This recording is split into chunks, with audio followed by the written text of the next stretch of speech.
Hello, everybody. Welcome back. And I hope you're getting some great information. I am so excited about the potential that this summit is providing. And now I have some even greater news. We have two of the greatest CEOs in the banking world. No, I know, guys, stop laughing. But we have two wonderful men about to present to us. That is Sandro Danello and Tom Kajimi. Hopefully I said that right this time, Tom. Dina, perfect. Yeah, welcome aboard. We're so delighted to have you. Al Pena, good to see you here joining us for a brief moment, even though he is determined to stay in the background, but we're glad to have you.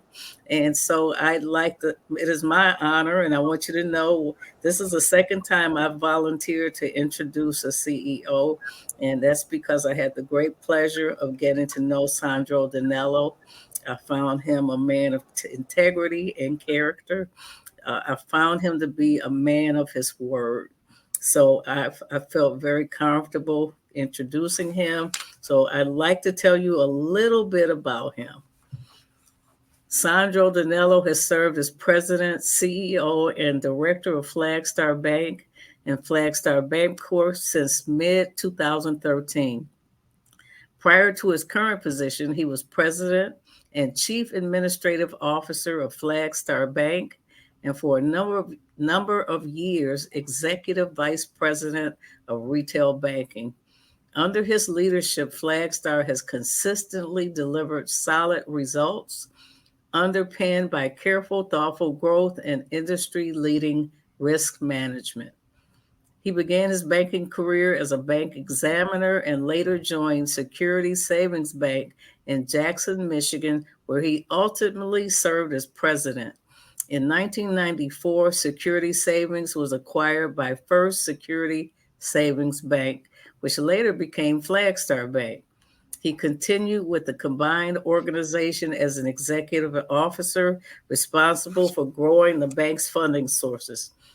During his career at Flagstar, he has served as head of branch banking, retail product strategy, marketing, communications, internet banking, and branch expansion.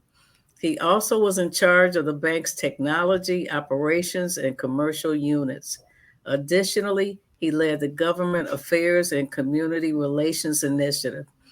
His business affiliations include membership on the board of directors of Business Leaders of Michigan, the American Bankers Council of the American Bankers Association, the Detroit Regional Chamber, and its Economic Development CEO Advisory Board, and the Mayor's Workforce Development Board in Detroit. He serves on the executive committees of the Mid-Sized Bank Coalition as a founding member of the Detroit Sports Organizing Corp.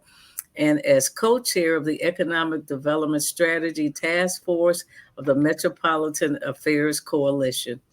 He is a director of the Western Michigan University Foundation and a member of the National Board of Trustees of the Crohn's and Colitis Foundation, where he serves on the executive committee and as chairman of the investment committee.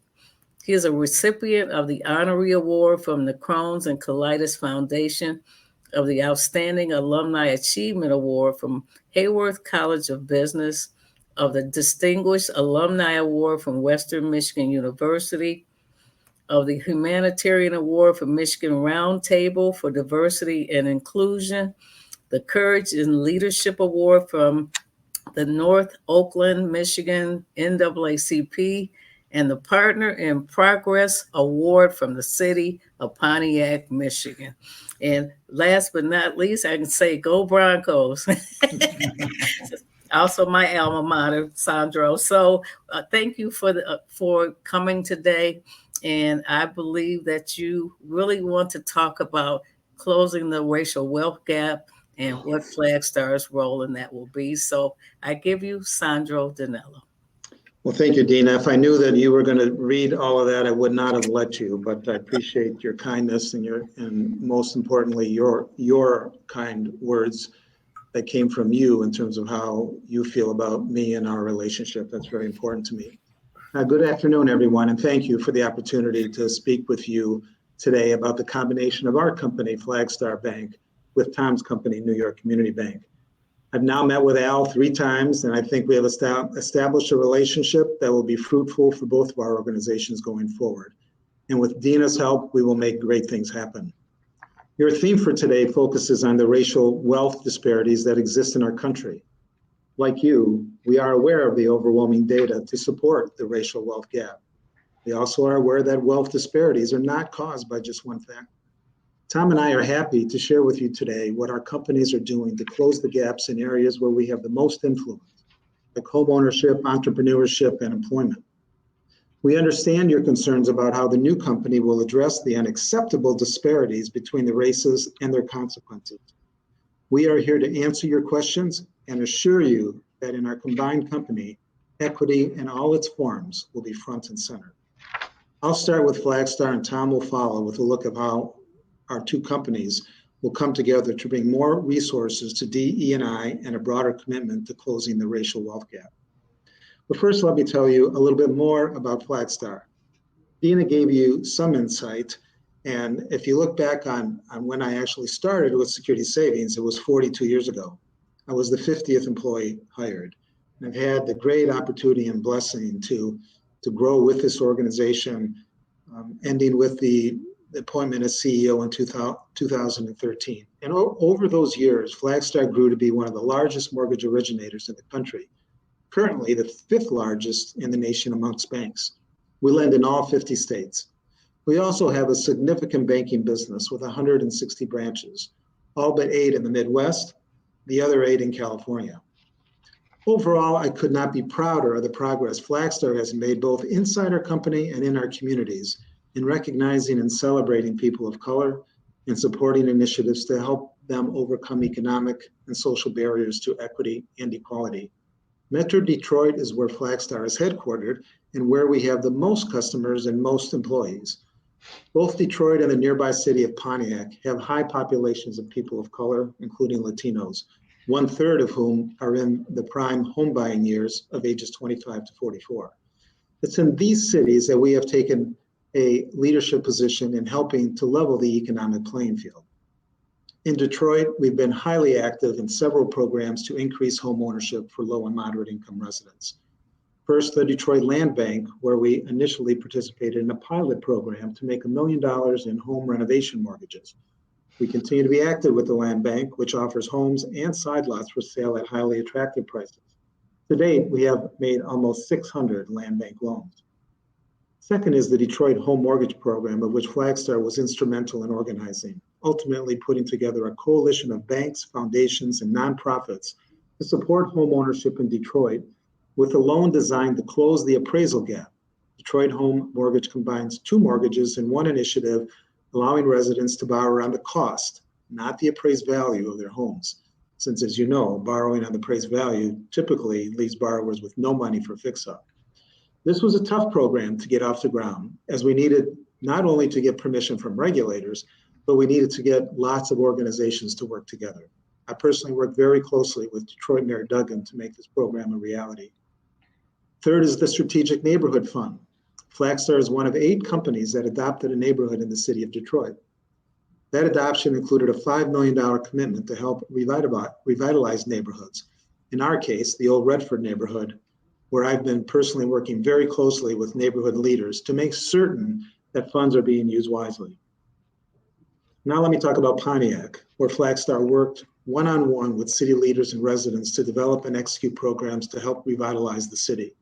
Mayor Waterman and I forged a strong relationship, and our teams together have done amazing things for the city. From restoring a historic vaudeville theater to creating a customized mortgage program to grants for small businesses and building financial capability amongst young people. We've been all in with Pontiac, even supporting its restaurants during the darkest days of COVID, with a grant to deliver lunches to local hospital workers.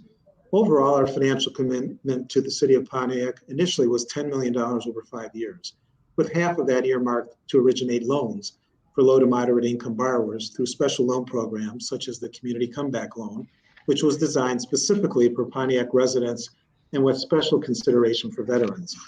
I'm happy to say that while our mortgage commitment was only $5 million, we have granted over $16 million in community comeback loans, and other mortgages with flexible terms. Outside our programs that specifically support Pontiac and Detroit, we've invested heavily in other ways to close the gaps that hold back communities of color from fully participating in the economic bounty that is America. Flagstar developed a special mortgage program called Destination Home, which features 100% loan to value for purchase or renovation, as well as flexible underwriting. We offer this mortgage in select markets today and have made close to 1,700 loans to date throughout the Flagstar footprint, including California. We also have down payment assistance programs. We heard from our communities that saving for a down payment is a major barrier to home ownership. In response, we developed the Flagstar Gift Program, where borrowers need to put down only $1,000 of their own money to obtain a mortgage. We also offer Flagstar grants for down payment assistance to low to moderate income borrowers and participate in many state housing authority programs. We've also created a niche in leveraging low-income housing tax credits to finance construction of multifamily housing using minority developers, coupled with the access Flagstar has to the affordable housing programs of the Federal Home Loan Bank of Indianapolis to help the developers build and rehabilitate affordable multi-housing rental units. Finally, to help renters become owners, there's a financial literacy piece that kicks in once the properties hit 80% occupancy. Since 2017, Flagstar's affordable lending and investments have helped the bank create about 3,000 units of affordable housing. Let me add that as I've met with Al and come to learn how strongly he feels that supporting the development of housing for Blacks and Latinos is essential to closing the housing gap. I look forward to learning more from him as to how we can help with his goals and objectives. Moving away from mortgages and housing, we've made other investments to bridge the opportunity gap in Black and Brown communities. While small businesses in general were hit hard by the pandemic, the impact of COVID-19 fell disproportionately on businesses owned by people of color, another of those gaps. To address this issue, we made $1 million in grants to small businesses operated by Black and Brown owners to help them through the pandemic. In all, we gave grants to over 180 small businesses in our banking markets, and I received many, many notes of thanks from those business owners. In fact, last year, we gave the most grants ever to the most people ever, including over $2 million to nonprofit organizations serving communities of color. And I'm pleased to say that 85% of last year's grants from the Flagstar Foundation went to organizations serving diverse populations. Our most recent initiative to focus on equity is the $1 million in seed money that we contributed to a Detroit CDC, whose mission is to bring reliable and affordable broadband access to underserved communities. This pilot program kicked off in September in Inkster, a city near Detroit, which has a high population of Blacks and Latinos. And we hope to deploy this kind of a program in all the markets we serve. This equity gap was really revealed more clearly than ever when our world went remote due to COVID. So while our goal is ambitious, we do know that it's extremely important. As you probably know, it's estimated that more than 7 million households are unbanked. And to state the obvious, Black, Hispanic, American Indian, and Alaska Native households remain significantly more likely to be unbanked. More specifically, it's estimated that 47% of Black households are either unbanked or underbanked. Solving this inequity is not easy. Many of those unbanked don't trust banks. I don't have a good solution to this problem and look to you to help us understand what we can do differently. Flagstar does have a special checking account called Simply One that reduces overdraft risk, offers free ATMs, and doesn't assess NSF fees, and has earned the Bank On certification. This is a really good account to use to introduce the unbanked to banking. But frankly, we're not getting enough people to open the accounts. We need to work better with all of you to make that happen. So far, I've talked about what Flagstar has done in its communities. Now, I'd like to talk about what we've done inside the walls of our company to create a culture that is diverse, equitable, and inclusive. I was one of the very first CEOs to sign the CEO Action for Diversity and Inclusion Pledge in 2017. As you may know, this is a public commitment to specific and measurable actions to take and advance diversity and inclusion at our company. We were also one of the first companies to sign the Mortgage Bankers Association's recently created Home for All initiative, whose objective is to ensure fair, equitable, and responsible lending in affordable rental housing for minorities.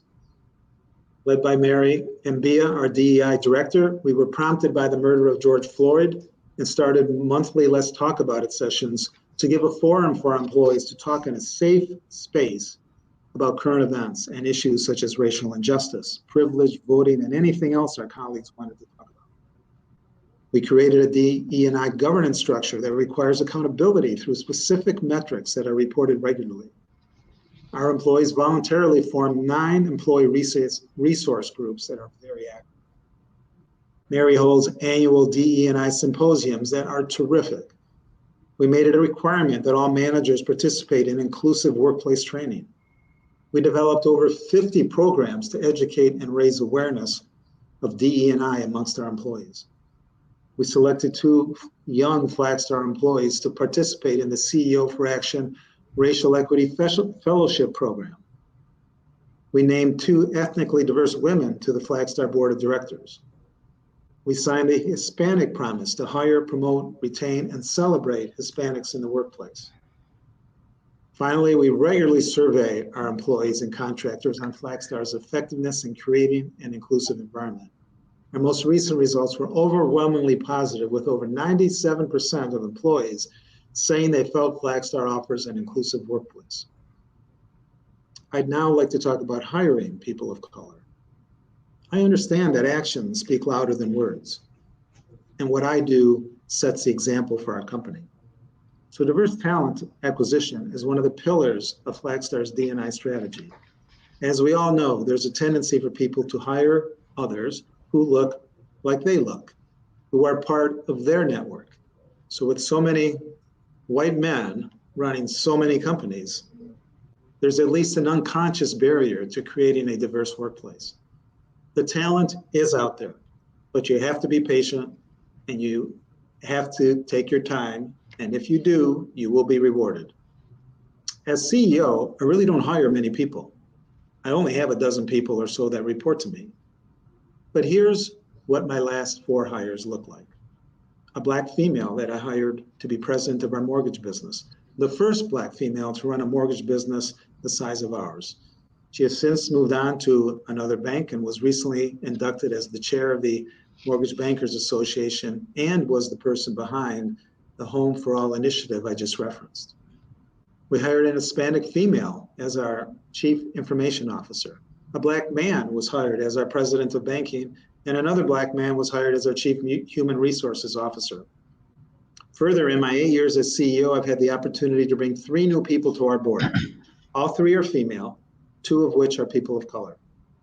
This is turning words into action. I challenge you to find another company that has done this. So I will continue to set the example. Changing the hiring dynamic starts with casting a wide net that's diverse and inclusive. If hiring managers have a slate of the usual suspects in front of them, they will hire the usual suspects. And the same goes for supplier diversity, which is another pillar of our D&I strategy. At Flagstar, we require diverse slates of candidates during the interview process at the high band levels and review our talent demographics regularly. All our recruiters have been trained in diversity recruiting. And to help employees advance in their jobs, we piloted mentoring circles where employees go through a 6-month mentorship program. And we track their career for 2.5 years. I'm glad to say that over 40% of the participants in this program represent ethnic groups. When it comes to DE&I, Flagstar today is a stark contrast to what it was when I became CEO. Today, we talk openly about issues of race, equity, privilege, voting rights, the glass ceiling, social injustice, the full gamut of issues in the headlines and on our minds. We speak out where we never did before, and we celebrate our diversity as we never did before. Juneteenth, Pride Month, Black History Month, Hispanic Heritage Month, Diwali, Veterans Day, Native American Heritage Month, and much more. They all have a place at Flagstar. I'm extremely proud of the cultural change that has made Flagstar ever more diverse, and I'm proud of the progress we've made in bringing investments and resources to communities of color. One of the points Tom made about this transaction when it was announced was that Flagstar and NYCB are like-minded partners. I've come to know Tom well over the last 8 months. There's no question in my mind that we are aligned culturally, that we are aligned in our commitment to our communities, and that we are especially aligned in closing the gaps of inequality that impede the progress of communities of color and our nation as a whole. The last piece of information I want to share with you is that Flagstar recently received an outstanding CRA rating from the OCC. Outstanding ratings are not easy to come by. There is nothing I'm more proud about at our company than the terrific things our CRA team is doing to really help people. Led by Bev Meek, I think they are the best team in the banking business. Check out Bev's recent interview in Authority magazine, and you will understand the passion that drives her, which is the fuel behind our success. Thank you for the opportunity to tell Flagstar's story. Now, Tom will talk about how our organizations will come together to create a more diverse culture and bring even more resources to close the many gaps that prevent people of color from enjoying the full benefits of the American dream. Tom? Thank you, Sandra. And thank you to everyone joining us today and for the opportunity to share with you how our combined companies will use any and all of our resources to help close the racial wealth gap that exists within our country today. But first, I would like to provide you a little background information of the York community, as we may not be familiar to those of you outside our primary market in the Northeast. New York community's roots goes back to the mid-1800s, when we became the first savings bank chartered in Queens, which is now New York City's second most popular county.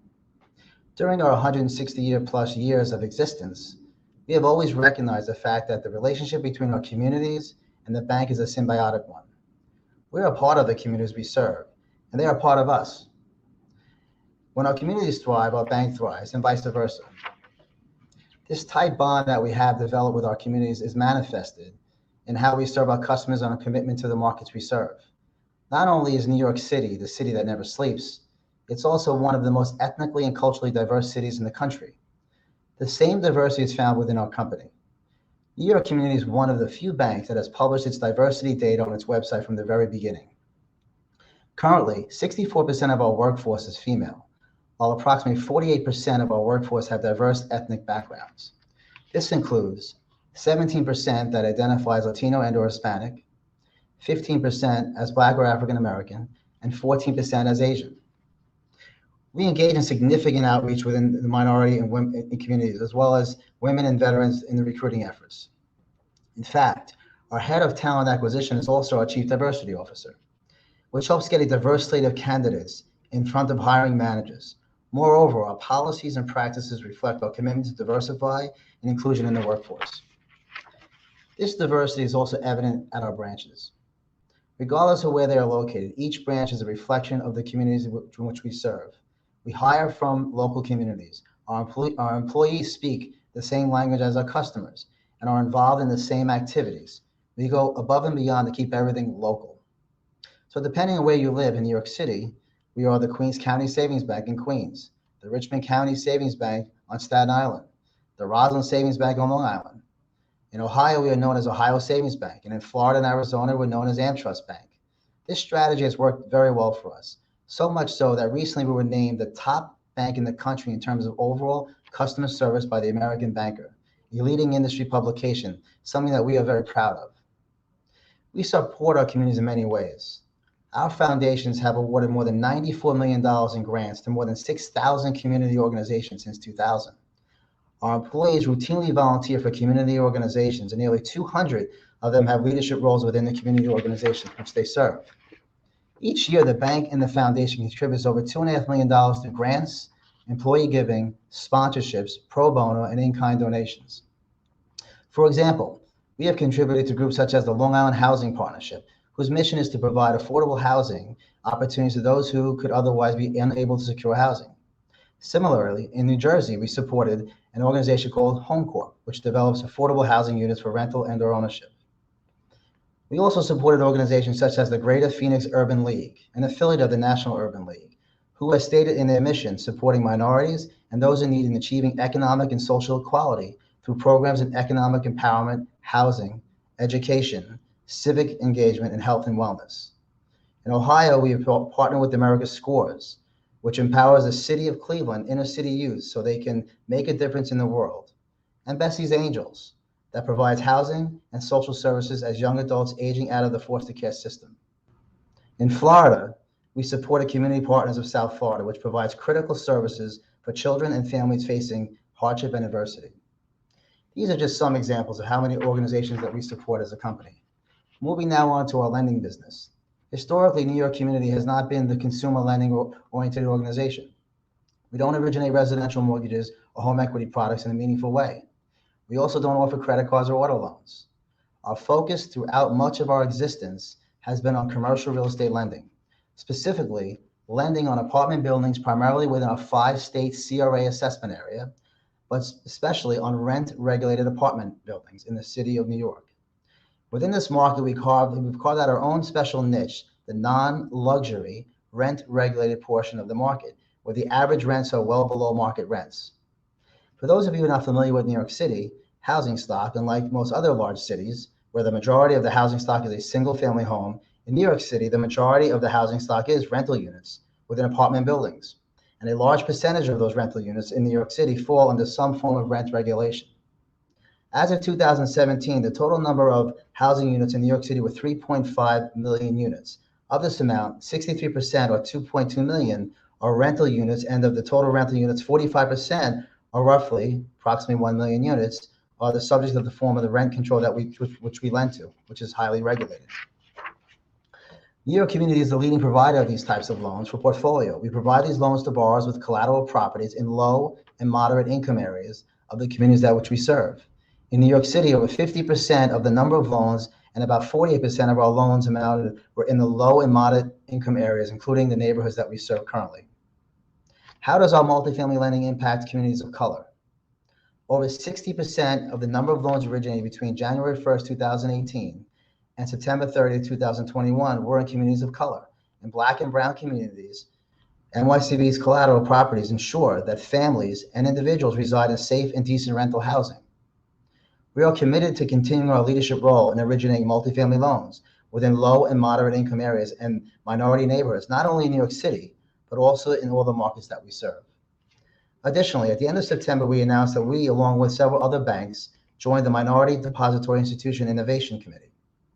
This committee will serve as a vital pathway to modernization of technology, capabilities at minority depository institutions, many of them which are underserved in technology. One of our partners in this initiative is the National Black Bank Foundation, a racial justice non-for-profit working group to ensure that communities of color can access capital and build wealth through the robust Black banking sector. Shortly after we announced our transaction, Sandra and I discussed our individual companies' DEI initiatives. At the time, Sandra invited me to sign the CEO Action Pledge on Diversity and Inclusion. I did so immediately, as I wholeheartedly believe that DEI is very important to me, is important to our board, and is important to our entire senior executive leadership team. I commend Sandro for everything he has done to increase DEI awareness at Flagstar and for instilling a culture of diversity and inclusion throughout his organization. This is something that will continue at the combined company, and we will provide more resources to the DEI program, which includes the employee resources groups. Over the last few months, Sandra and I met with approximately 80 community-based organizations from across the country. We listened to everything they had to say, and we were humbled by everything they do for their communities. We and Flagstar are working together to set goals for our communities. Our aim is to provide greater economic opportunity for low to moderate income communities and communities of color in order to bridge the racial wealth gap. These efforts will include residential mortgage lending, small business lending, community developed loans and investments, CRA eligible grants, branching and staffing, supplier diversity, and financial literacy.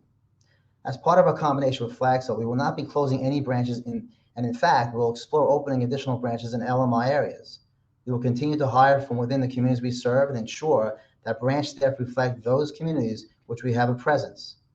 We will also continue to ensure that retail products and services throughout the new organization help families and individuals access banking services rather than rely on check cashers to thrive and to build wealth.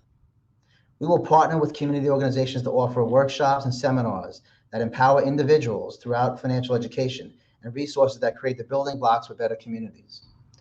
The combined company intends to expand support for community-based organizations that provide vital community services, build affordable housing, revitalize communities of color and low and moderate income neighborhoods. it will invest into minority depository institutions. In addition to making loans to small business, it will make investments in community development financial institutions. They are a critical source of funding from startup to thriving operations. Let me also state that NYCB has proactively started to address many of the goals that I've presented here today. Currently, we are working with a minority depository institution in Southern California by providing funding for loans in low and moderate income and underserved areas in their target market. Also, earlier this year, we partnered with a fintech company called Figure Technologies. Figure is one of the leading fintech companies focused on payment systems and lending via the blockchain technology. One of these benefits of this partnership will help us execute on one of our strategic priorities of supporting financial inclusion within communities of color. So let me end by saying that we are excited about what the future holds for New York Community and Flagstar and remain committed to our communities. I will reiterate what Sandro said earlier. We are like-minded partners aligned in many ways, especially when it comes to our communities and doing our very best to close racial gaps. Thank you for this opportunity speaking with you.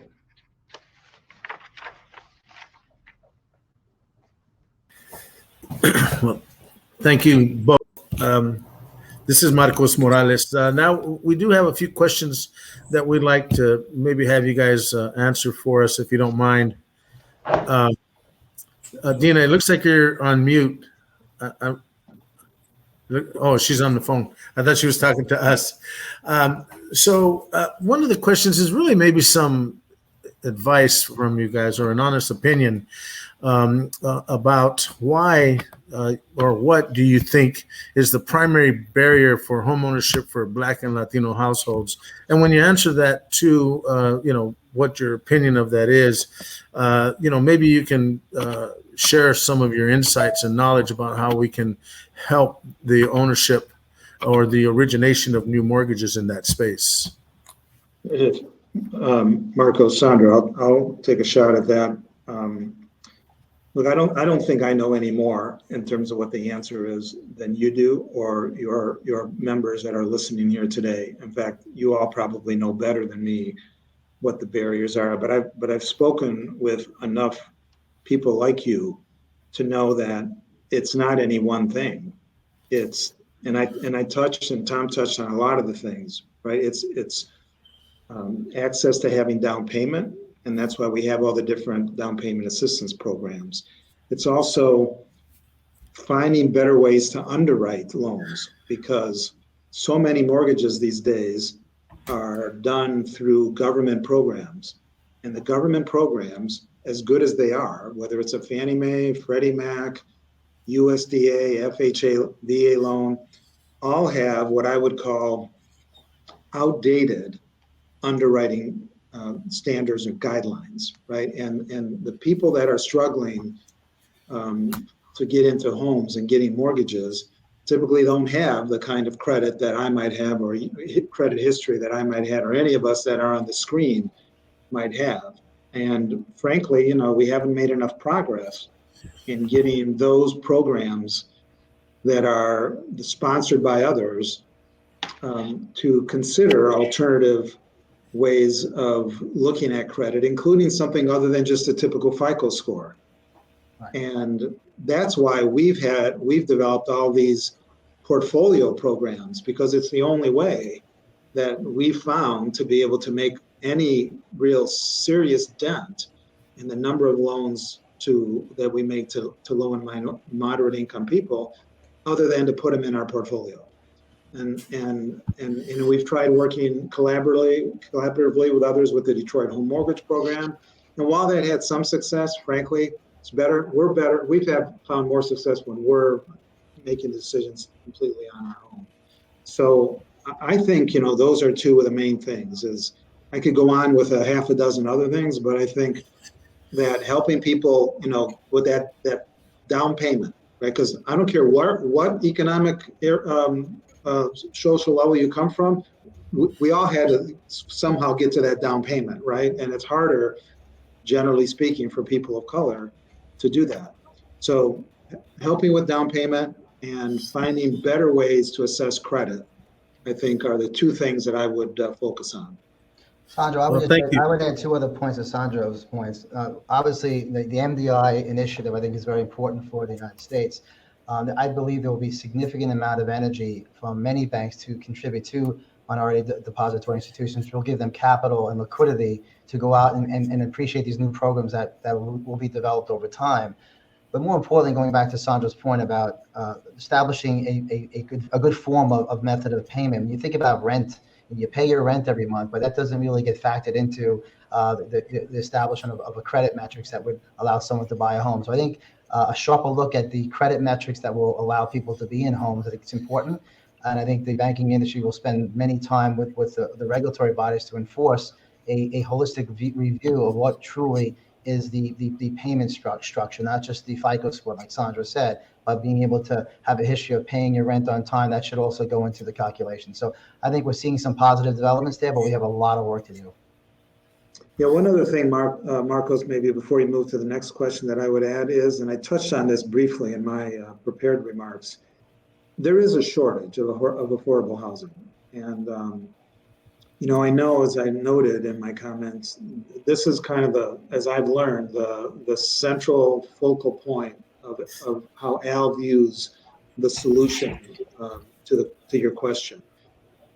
So I do think, and I do agree with him, that we've got to provide more financing to developers that are willing to go into the neighborhoods, develop properties, and then through that development and help people get into the homes in those units in some way, shape, or form, and combine that with education, because typically you need to provide people with financial literacy education when they're a first-time homeowner. So there's a lot of things that we need to do. And I'll go back to what I said when I first started answering your question. We need you guys too, right? We don't have all the answers, but I think if there's anything we leave you with today, it's hopefully by way of example, by way of telling you about the things that we've already done to help you feel like there's sincerity behind what we're saying. And that when I say that I need your help, whether it's about figuring out the best way to get people in homes or the best way to get people banked, that we work together towards that goal. Because I think Al said this to me in one of our meetings, just writing checks to people isn't going to solve the problem. Right. Agreed. And that's a great point. And I hope everybody in the audience that's listening got that point, right? We need to communicate with one another and with our banking partners. And again, we can't, continue to take no for an answer. We have to present, the case. But back on to that same kind of line of thought about home ownership. How many of your destination loan mortgages have been originated to Black and Latino households? And I know you guys talked about it from percentages, but it's okay. But if you could maybe put a round number, if you say 15%, that could be 1,000 households, or it could be 10. But how many mortgages do you guys believe you've originated, and which city has the highest loan volume from your perspective? So that's our program. So I'll answer it. I think this year, so thus far, so we're almost done with the year. So I think this year there's been about 100 loans, 100 specifically the destination home mortgage loans made to BIPOC households, and the majority of those are where you would expect them to be in our home base of Southeast Michigan. But they are available in many locations throughout the country. And if we're missing something in that program, or any of the other programs, Marcos, that we have, because we have a number of different programs that have worked very successfully. As one of the benefits of this strategic combination is taking these programs to communities that currently Flagstar doesn't serve, with branches like Arizona, like Southern Florida, like Cleveland, like New Jersey, New York. So the ability to take what we've done, which I think we've done reasonably successfully. I'm not telling you that it's as good as it should or could be, but reasonably successfully with products that have proven to work, I think being able to work together with you and your members to find better ways to reach those people is what we need to do. And because we're relying on others to reach those people. They're not walking into our branches and asking for a loan, right? We're trying to get our loan officers to help find people. We're trying to get our CRA groups to help find people, but you and your members have more access to those people than we do. And we're ready and willing. You have my word. Dina told you I'm a man of my word, and I am. You have my word that we will do that. But this has got to be a teamwork. This has got to be teamwork.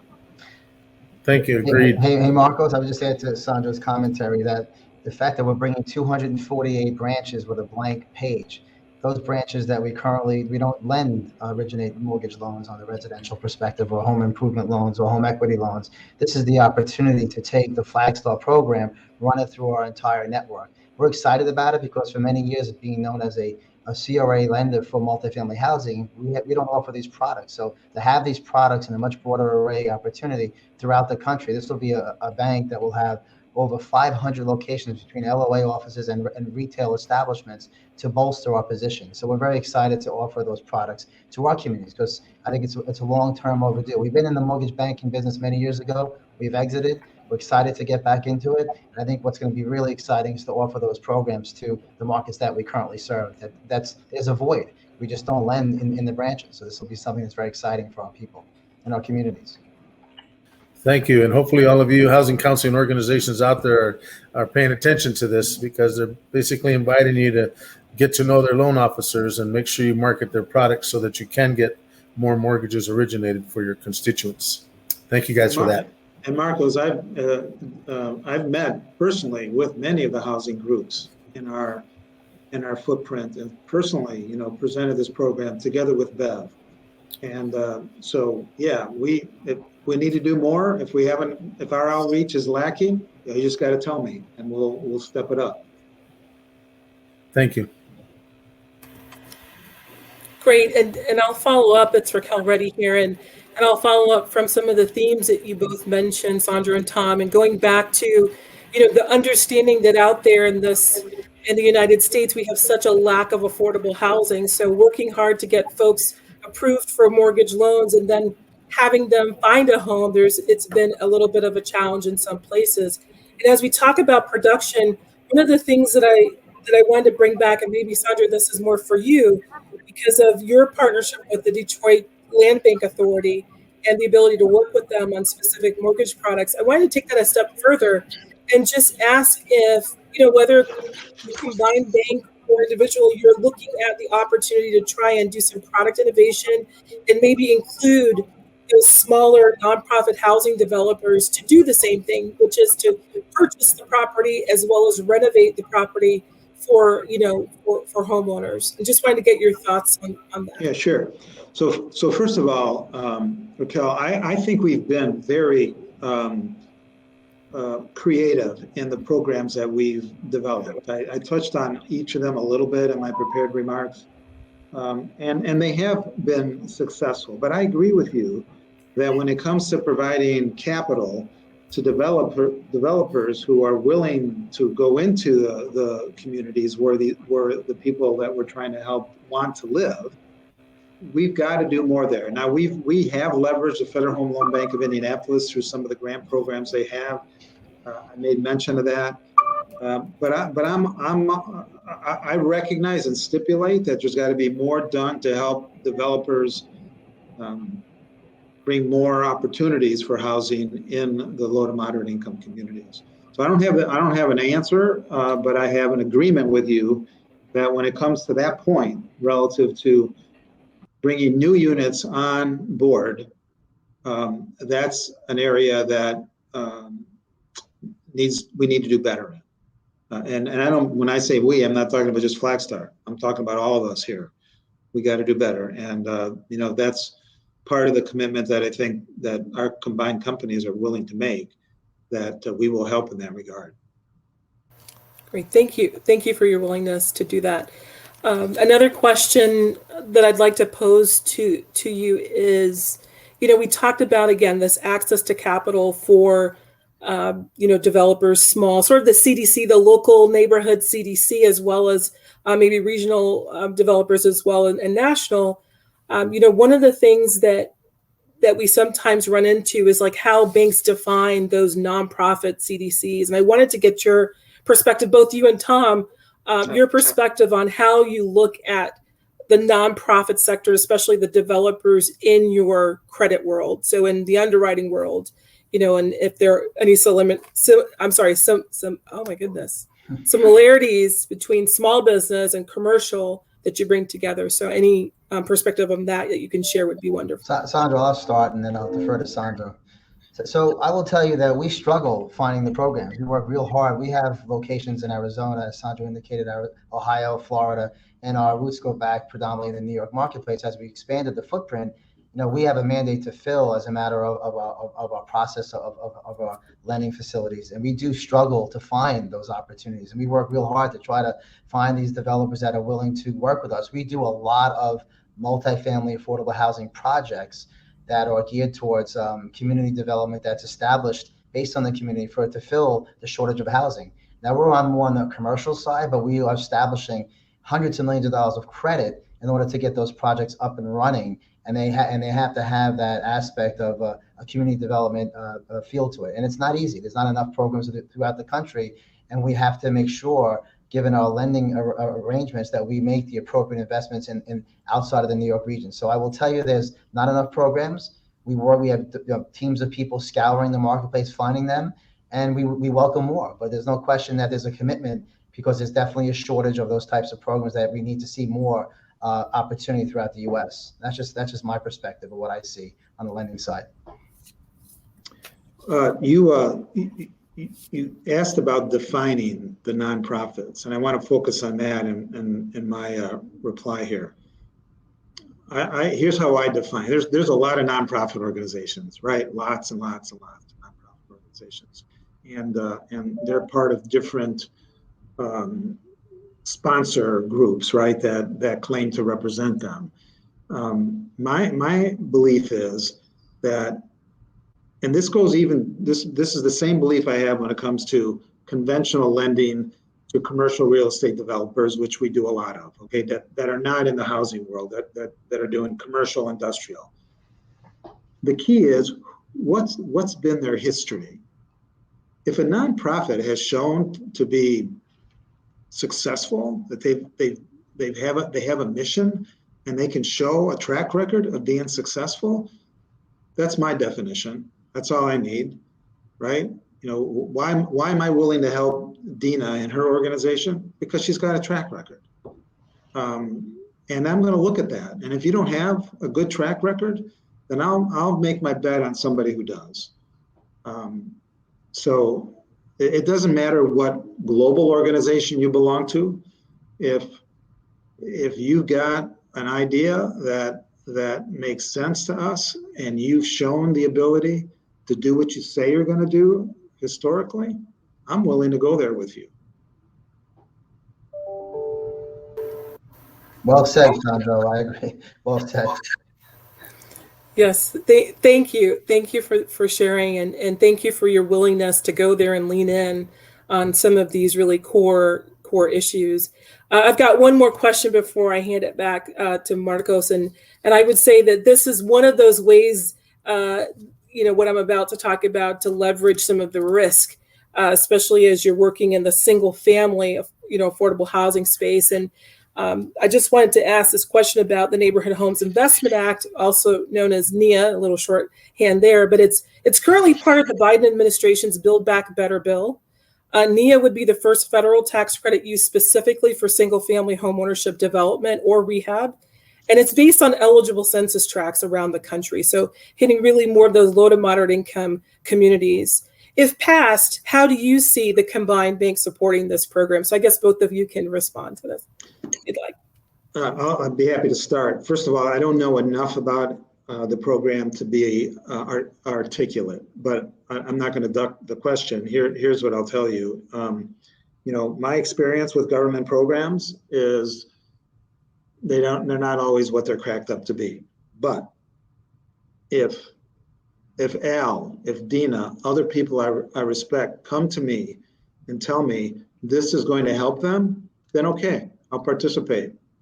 But I'm always a little leery about government programs and the paperwork associated with it. I'd rather do it my own way. But if it's really a good program and you all think it is, then we'll give it the best shot we possibly can. Yeah, I would add to Sandro's comment that obviously when we combine, we'll have more opportunity going back to the 248 additional locations. And if the program is viable, we will go above and beyond. I mean, we have a shared view of expanding our focus on programs such as this. And if we could be able to be there in more communities, it's only going to make it more better for the entire country. So I think the business combination of Flagstar and NYCB offers that. Going back to my view of having a blank page, we don't really do mortgage lending. We have to buy our mortgage loans and sell them at a loss. That's how we facilitate some of our mandate besides our apartment housing mandate, which is significant. So we're looking forward to having these programs to fill a substantial need for the community, and we will go above and beyond if that program is available. Thank you both. Sure. So yeah, thank you guys. And so I have a quick question about the foundation. Housing doesn't appear to be a priority, or at least one of the priorities within the foundation. One, why? And two, would you guys consider adding housing to be one of the eligible criteria for your grant making? Well, I think you're directing that to me, Marcos. And the Flagstar Foundation was established to provide assistance principally to social organizations involved in social advancement. So helping people in need, not housing, because our community reinvestment team is really the one responsible for our housing initiatives. Now, that doesn't mean that the foundation couldn't support housing, but before you come to the conclusion that you think that's a good thing, I would ask you to be real, take the time to understand the organizations that we are supporting. You know, we're supporting organizations that are helping people, women that need shelters, abused people, I mean, young kids that need instruments. You know, it's a different kind of mission, right? And we're not giving money to build buildings. I mean, we're trying to help people that need help, and then we focus on our community reinvestment programs to try to bridge the gap and help when it comes to housing. So it's not that it was excluded per se; it just had a different mission, and if there's a reason why that doesn't make sense, then help me understand why that doesn't make sense. But I think having a part of what we do from a philanthropy point of view, being focused on other things other than housing, makes a lot of sense.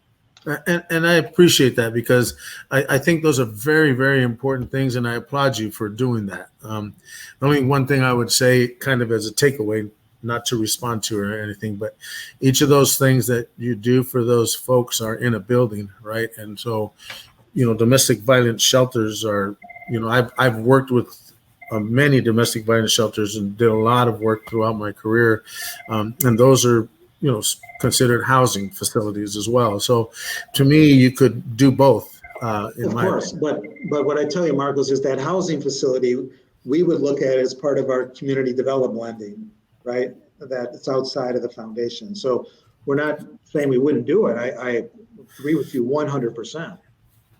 Thank you. So Marcos, let me just add to the commentary. We're a little bit different on the NYCB side. We have multiple foundations that were established many years ago. For example, we have the Richmond County Foundation, where we contributed approximately $20 million worth of mutual stock when the company went public. We've actually donated over $94 million since inception, and the value of that foundation today is about $130 million. And we do support housing initiatives at the Richmond County Foundation. We also have the New York Community Foundation, albeit much smaller, that also supports the housing initiative. I think what's very exciting here is that, Sandro has indicated, being number 5 in the country, he'll have the ability to have those programs, and we can utilize the combined foundations of NYCB combining with the Flagstar organization to have more dollars allocated to housing. So we're excited about that. And as we put this merger together, we believe we'll add more value there as well. Great. So I'm assuming we're not going to lose that activity with the merger. It's going to continue, it sounds like. If anything, we will probably add to it. Cool. So now moving on to the next question, as you guys know, the country is in a crisis, affordable housing crisis. But it seems as if California is kind of on an island by itself in that, the value, the price of housing is exponential. Affordable housing almost doesn't exist. Down payment assistance, you have to have $150,000 to be able to support someone acquire a home. In your mind's eye, and not talking about multifamily housing, just single family housing, what would a good housing assistance program look like, as you guys enter and expand into your California markets? Well, first of all, I would tell you that I understand the challenges in California because we do have 8 branches in the high desert, and I've been there a handful of times and visited with community groups in that area.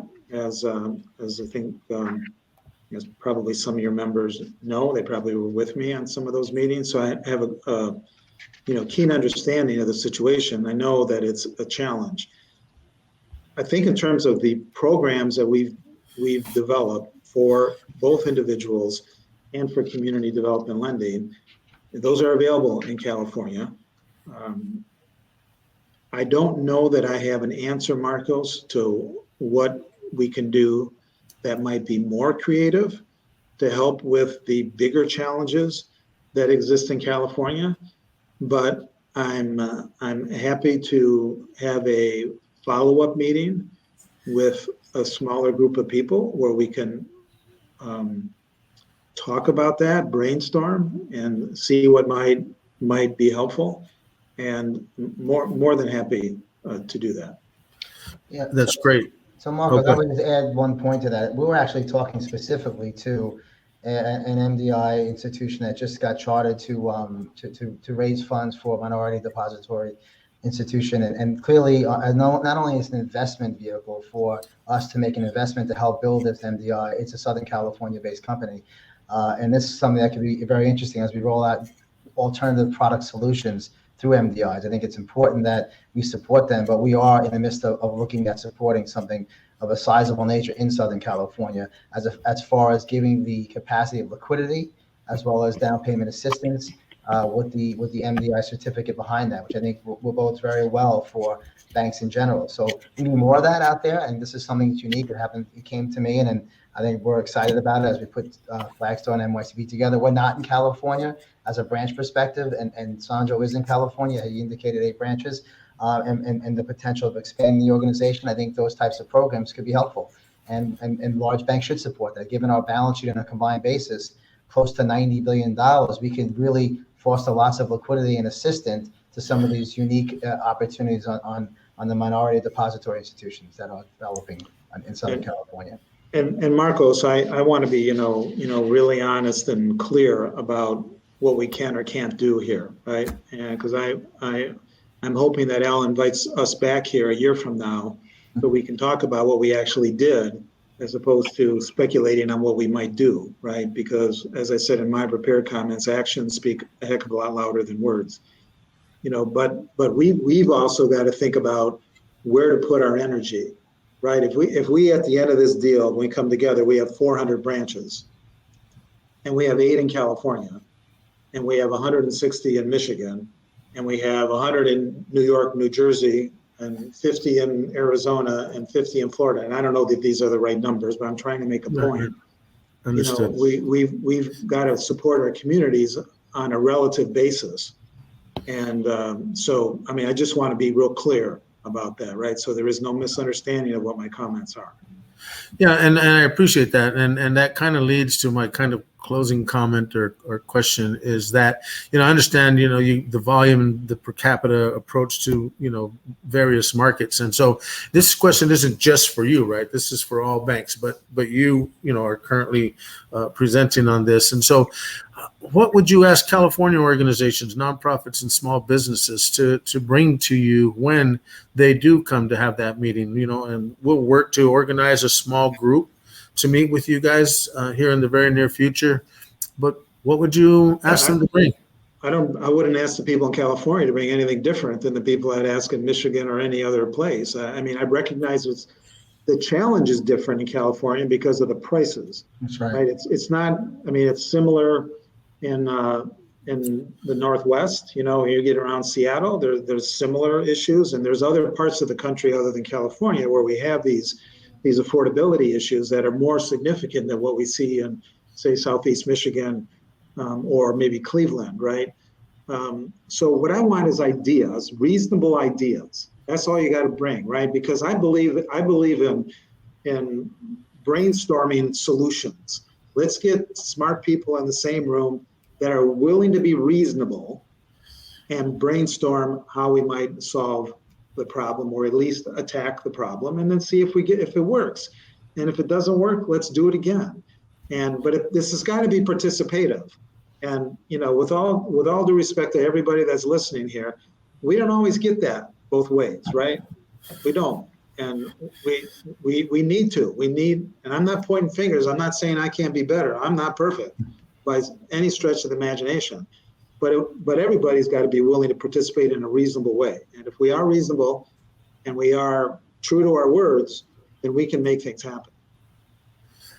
And I just tell you to look at the city of Pontiac. And if any of you don't believe me, you call up Mayor Waterman, African-American woman who was once an optometrist that retired and became mayor of a city that was in a emergency manager situation and pulled it out of there with a little bit of help from us.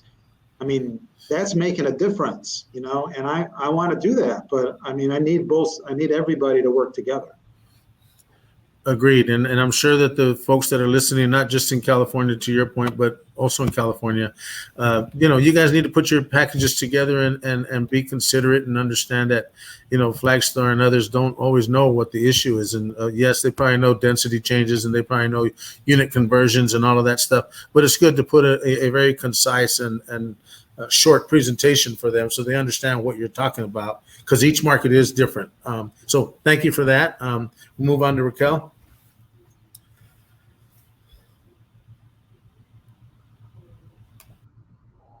You're still muted, Racquel. Yeah, I was just sorry about that. I was trying to see if we had any more audience questions, but I think at this point we can wrap things up. And I would just say thank you. Thank you for being a part of the conversation, both to Sandro and Tom.